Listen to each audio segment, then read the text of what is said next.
Presidente.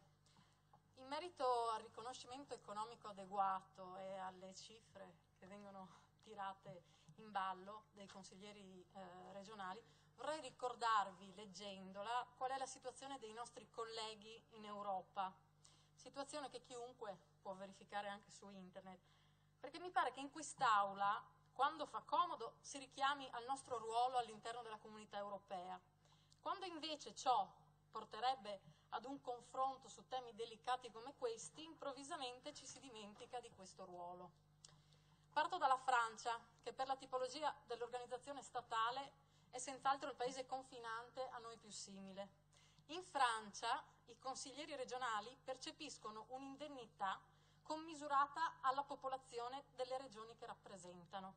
Si va dai 1.500 euro mensili delle regioni con meno di 1 milione di abitanti ai 2.600 euro per le regioni con oltre 3 milioni di abitanti.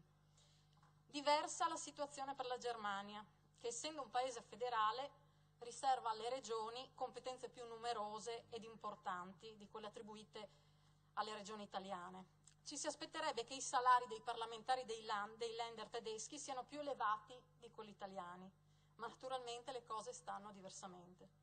In Germania i parlamentari dei Länder ricevono salari determinati in base alle leggi regionali, si va dai 2.280 euro mensili di Amburgo ai 9.500 euro fuori scala della Renania settentrionale, che ricordo ha 18 milioni di abitanti.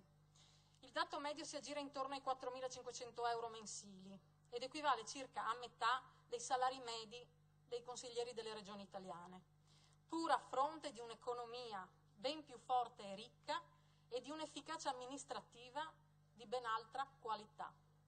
Infine, qualche parola sulla Svizzera, altro paese federale a cui spesso il Nord Italia guarda come un modello di efficienza.